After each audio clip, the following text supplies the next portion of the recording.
Namaskar friends, welcome back to my channel Living Economics. Today's video is all about fiscal policy, as I have already promised you in the last video of monetary policy that I'll be discussing about fiscal policy. Luckily we have a news also which is discussing about fiscal policy. So I have a newspaper of 16th of December which is Hindu, and page number 12 I have a news which is related with fiscal policy and the tools of the fiscal policy which is controlled by the government. You must be knowing that the fiscal policy, unlike the monetary policy, is being controlled by the government of any economy or any country.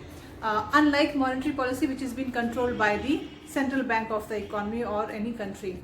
So the tools of the fiscal policies are two.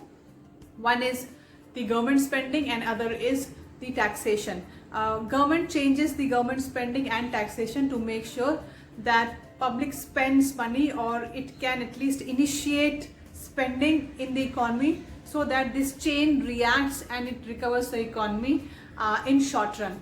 This has been mostly suggested by Lord J.M. Keynes.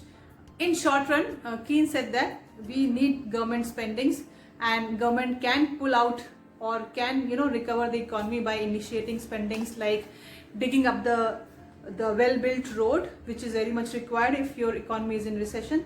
Otherwise, the economy may go from recession to depression, which is been already observed in 1930s. We have a news with me. So the news says government must unveil stimulus to spur demand. That is the idea suggested by the MPs panel, and it is suggesting slashing GST rates on auto will aid this sector's recovery. The Parliamentary Standing Committee on Industry has asked the government to announce a stimulus package focused on generating demand, stressing that its responses so far have focused only on the supply side. The panel has also asked for GST rates levied on automobiles to be rationalized from present 28% tax rate with an additional compensation cess ranging from 1 to 22% to 18% to spur demand for new vehicles and help the sector overcome the present time. The increased sale due to the reduction in GST rate will recover the economy and cover up the loss in GST revenue. This is exactly what the MPs panel is suggesting the government of India, that it should slash down the GST rates from 28% in the automobile sector to 18%, so that people will have more money in their hands to spend on. And this is basically the indirect taxation. They are suggesting that there will be an increase in demand if the GST rate has come down from 28% to 18%, and this basically is based on law of demand, which says that when there is decrease in price, the quantity demanded increases. So here they are suggesting when you reduce the GST from 28% to 18%, people would buy more vehicles as per the law of demand, and this reducing the taxation is one of the tools of fiscal policy.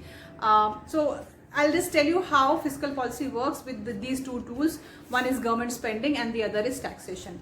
So aggregate demand or real GDP is equal to C plus I plus G plus X minus M. C over here is consumption, I is investment, G is government spending, X is exports, and M is our imports. So in previous videos we have seen how monetary policy helps in increasing consumption and investment. Here also, if we are talking about taxation, decreasing the taxation means you will be able to increase consumption of the economy by reducing the prices for them. Like if you're slashing GST rate from 28% to 18%, people would be buying more and vehicles, and therefore consumption will increase. Automobile sector is a huge sector, and definitely it has a huge weightage in our GDP or in the GDP of any economy.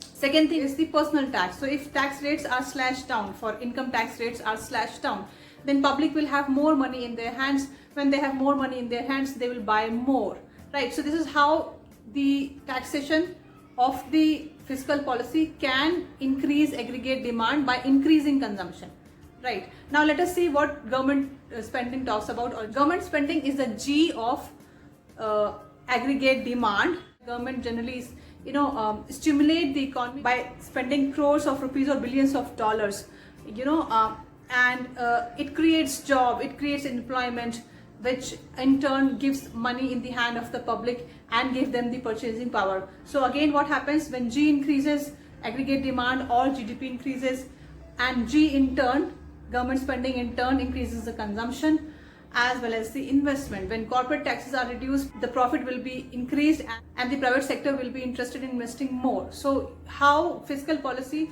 can initiate the consumption, investment and directly the government spending by increasing the government spending and decreasing the taxation under expansionary fiscal policy. Just like monetary policy, we also have contractionary fiscal policy, where again we have the idea to control inflationary tendencies from the economy, and for that we increase taxation, whether it is indirect taxes of increasing GST or whether it is direct taxes of income taxes. So when you increase taxes, people will have less money in their hand, and when they have less money, they'll not spend much. When they'll not spend much, aggregate demand will be controlled, and therefore you can control inflation.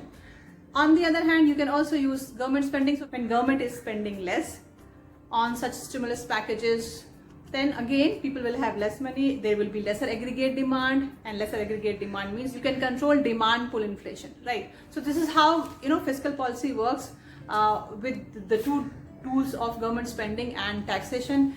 Expansionary fiscal policy means you need to increase government spending and decrease taxation in times of recession. Contractionary fiscal policy means you need to increase taxation and decrease government spending in times of inflationary tendencies, or expansionary economies when government can reduce their fiscal deficit also by increasing the government revenue, by increasing taxation and decreasing the government spending. So this is how fiscal policy works under government. In order to know more about these policies, foreign trade policies, please stay tuned. Whenever I'll get time or if I see any news of such sort, I'll be definitely posting a video. So please subscribe to my channel. Till then, take care. Bye.